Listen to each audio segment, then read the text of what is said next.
Un homme qui est tourmenté par l'importance de chaque vie qui est différente, un autre qui cherche l'amitié en rejoignant le côté de celui qui lui ressemble le plus, le plus fort de l'histoire qui se révèle. Oui, on va parler du chapitre 57 de Kagurabashi qui constitue déjà un énorme tournant pour l'œuvre. Le gros tournant du chapitre, c'est la trahison de Samura. On apprend qu'il a passé un contrat avec Yura, le chef du Ishaku. On connaît pas les détails du contrat, mais on peut imaginer que c'est pour l'aider dans son but de tuer tous les manieurs de sabre imprégnés. La cause de son objectif, c'est que Samura, il déteste l'idée que leur vie de manière elle soit plus importante que celle des autres. Et dans le chapitre, il y a des gardes du temple qui va mourir. On va lui dire que son sacrifice n'a pas été vain. Et ça va réconforter encore plus dans son objectif et dans son idée que toutes les vies sont égales. Dans la suite, il va aussi virer sa garde rapprochée, déjà parce qu'elle ne l'est plus d'aucune utilité, parce qu'il a récupéré son sabre imprégné, du coup ça le rend automatiquement beaucoup plus fort, du coup il n'a pas besoin de protection, et aussi il refuse qu'ils sacrifient leur vie, parce que leur vie est aussi importante que la sienne. Au même moment, on a Hirushiko qui est en pleine discussion avec Shiro. Il lui met le doute sur ses principes et sur ce qu'il pense et croire sur les manières de sabre imprégné. Il lui apprend le contrat que Samura a passé avec Yura et le fait douter sur la véritable nature du maître épéiste et manière de Shinichi, mais on verra ça plus tard en détail, vous allez voir. Et ensuite, ça va enchaîner très vite. Hirushiko, il dégage Shihiro, puis sur la même page, il perd son sort et récupère Kumeyuri, le sabre de Uruha. Là, on se pose des questions. Qu'est-ce qui se passe? Pourquoi il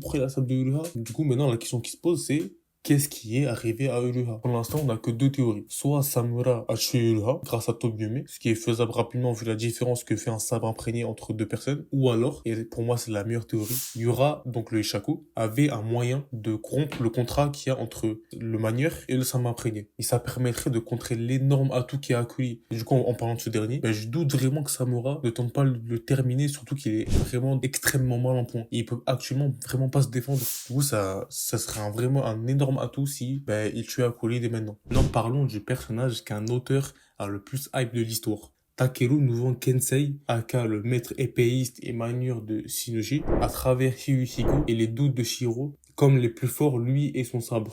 On l'a très bien vu pendant Rakuzashi. Rien qu'une fraction de sa puissance, il a réussi à semer la destruction partout autour de lui. Shiro, il se rend compte aussi des véritables intentions de son père vis-à-vis de Shinichi, qu'il a jugé beaucoup trop puissant et trop dangereux pour qu'il soit un nouveau manier. Et le gouvernement le redoutait aussi. On le voit aux conditions de protection de Kensei qui n'ont rien à voir avec celles des autres manières. La prochaine question que Shiro se pose est, c'est vraiment un pouvoir qui sert à sauver des vies, ça? Et il a raison de se poser cette question. Je doute vraiment que Kensei était vraiment à 100% du côté du gouvernement et de Kunishige. C'est peut-être pas un antagoniste, mais on peut se poser des questions vis-à-vis de ses réelles intentions.